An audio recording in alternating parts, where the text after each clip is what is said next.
Well, it's finally stopped raining. I've been able to get down to the plot, and my plan for this morning is just to see if I can get my first early potatoes planted into the grow bags. I did want to put them outside in the ground, but it's just too wet after all this rain. We've had months and months of rain.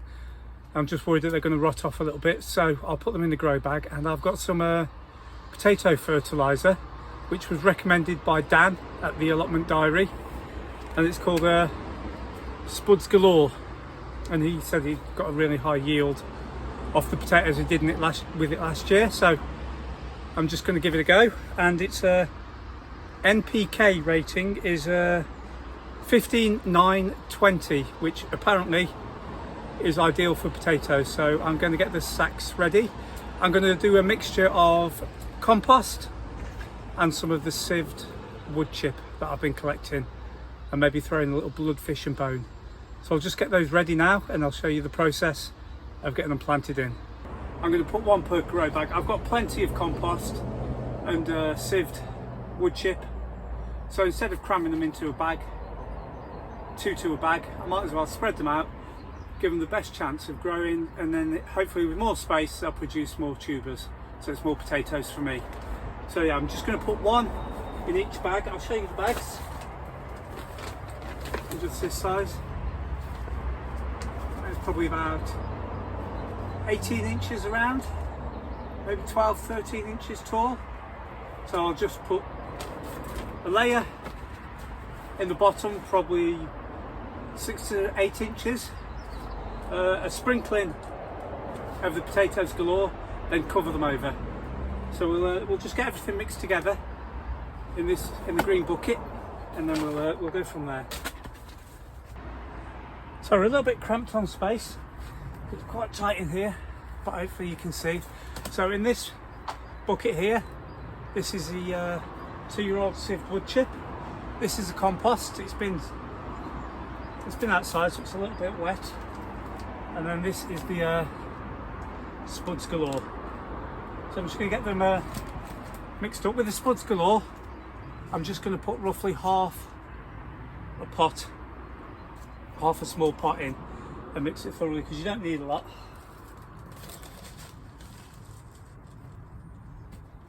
So that's all I'm putting in. So I'll mix that in there. That should be enough. And then I'll get the wood chips in. Put my gloves on and give it a good mix up.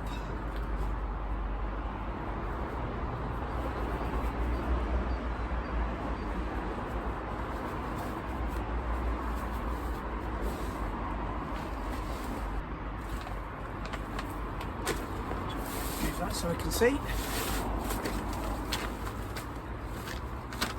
I'm going to use the same mix on all of them, which is roughly 3 parts compost to 1 part wood chip and a half a scoop of the fertiliser. Just load that in there.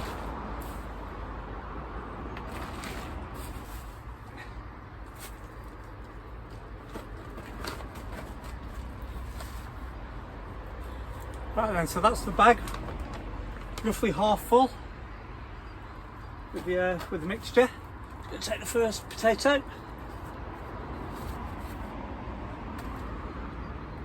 drop it in, and then cover it over.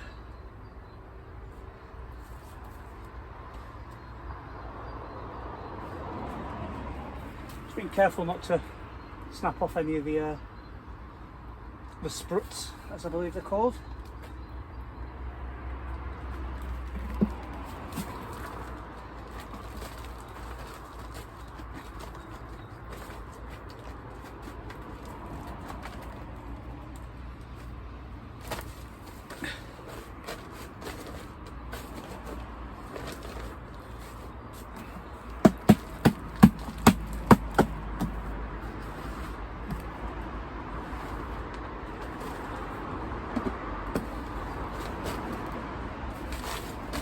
So that's the first one done. I'll just get the other 5 done, and then we'll find somewhere to put them. I think they're either going to go in here or I might put them in the greenhouse because there's not a lot on the one side.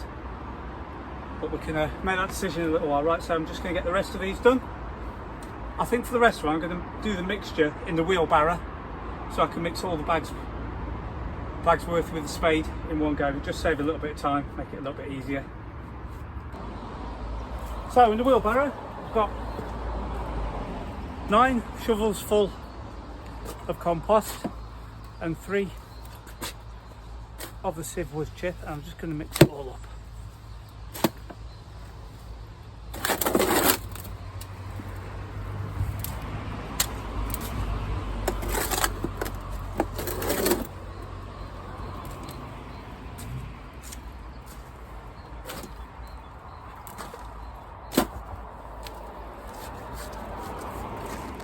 It's like mixing concrete. Okay.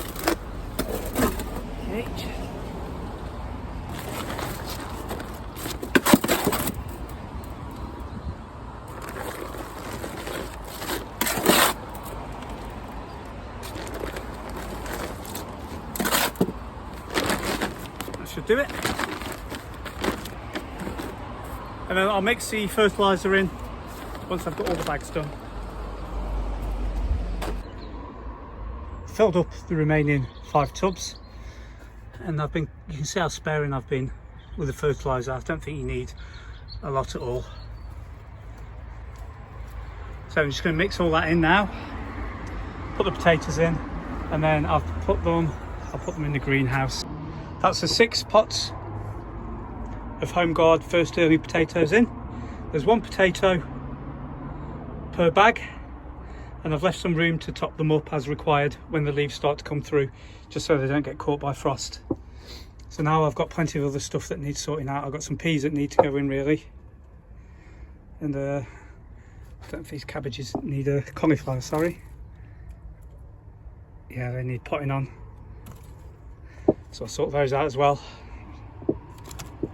Yeah, they're all the same. So I'm just going to move them onto the next size pot up, give them a good drink and pop them back. They'll be going outside in a few weeks once the beds are dried out a bit. Yeah, it's all looking good in here. Well, it's an absolute glorious day outside today. It's about 13 degrees, lovely blue skies, nice warm sunshine. So I'm going to get peas in today. I'm going to start with the alderman peas, which should grow to around about 6 feet tall.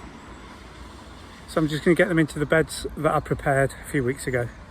So these are the peas, as you can see they're ready to go out. I'm just going to stick them along here.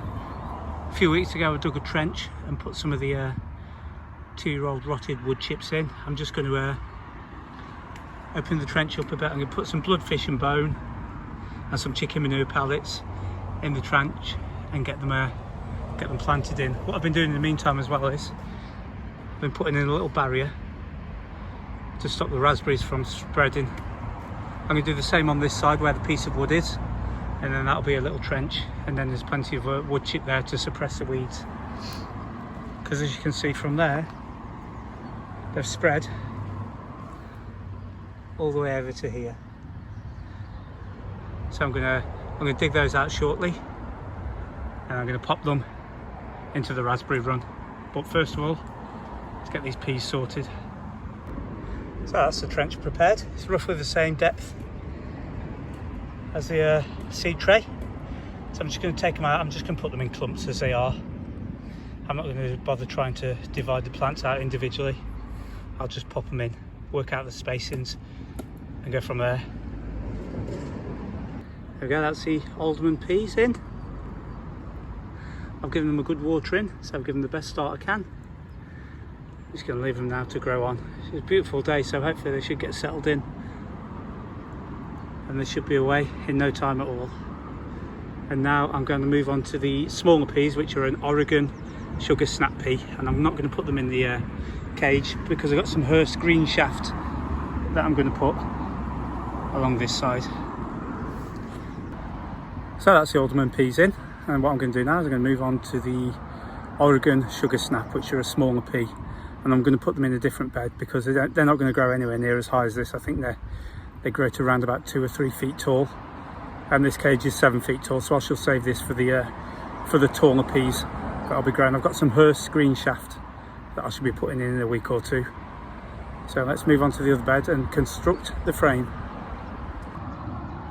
That's the Oregon sugar snap pea, and because it's a smaller pea, I'm just going to put it inside this small netted area here. I've got some steel mesh that's roughly the same width as the bed, and I've knocked in 2 poles that should fit perfectly to the outside, and I'm just going to cable tie the mesh to the poles.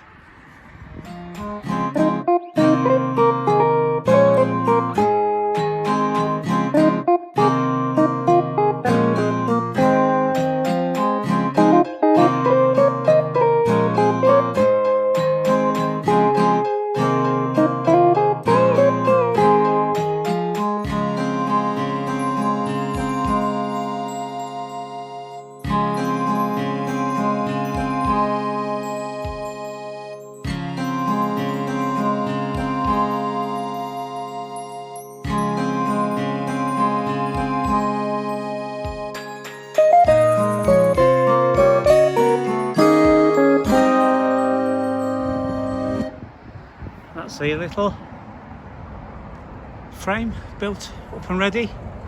Peas popped in. I'm going to give them a good watering, and then I'm going to get on with sowing the next batch, sort of a successional sowing. As soon as one batch goes in, the next batch will be sown. So I'll give it a good watering, put the net back over, and then I've got some seedlings that I want to pot up. I've had the compost drying all morning because it's very wet. You see there's hundreds of worms in here. As I was digging through, they were just all over the place. This has had wood chip put on it about 2 years ago, and it's gone in, and since then it's had a couple of coverings of compost, so it's really good healthy soil. Oh, there's a pea that got away. Just get that popped in and then water it all in. Just getting the broad beans out and into the ground, and to be honest, they've been a bit of a failure. As you can see here in the root trainer, they've just rotted off for some reason. Some of them, that's all we've got. It looks like it started to germinate, then just died off. And then in others, these are the ones that I did the other day. I'm hoping that these will still be okay. I'm going to plant them. Looks like they're just starting to break through. But the slugs, there's one there in the end. Oh no, they just seem to hide in all the little nooks and crannies on the root trainers. So if you are using them, that's something to be aware of. But yeah, they've not been a great success. I don't know whether it's the compost or lack of watering, or I don't know what's happened, but I'm just going to get in what I can, and what survives, survives, and what doesn't. There's not a lot I can do about it now. I can always sow some more. The camera's a little bit precarious. It's rested on a house brick and a jug. There we go. Let's see what we've got here.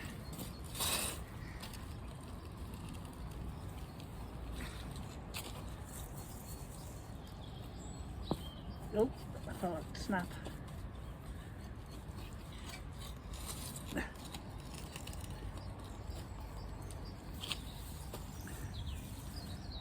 I don't think that's looking too bad, is it?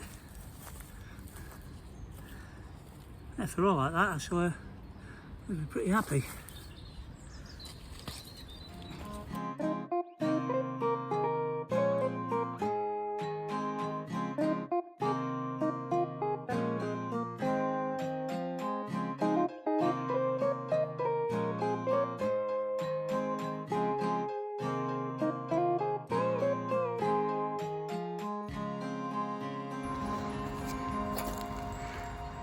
Well, considering I'd completely forgotten about them and they've just been left there all winter, that's a fabulous harvest. Some of them are show standard, I reckon. Just going to give them a bit of a wash off and take them home and process them all. Yeah, certainly the longest parsnips I've ever grown. And that one there is just shy of 20 inches. or half a metre. A lot of them are pretty much the same size. Who knows how long that would have been if I hadn't snapped the end off. But that's a fabulous little harvest that I wasn't expecting. So that's a really good end to the weekend. Bank holiday Monday. Got some parsnips and some purple sprouting broccoli.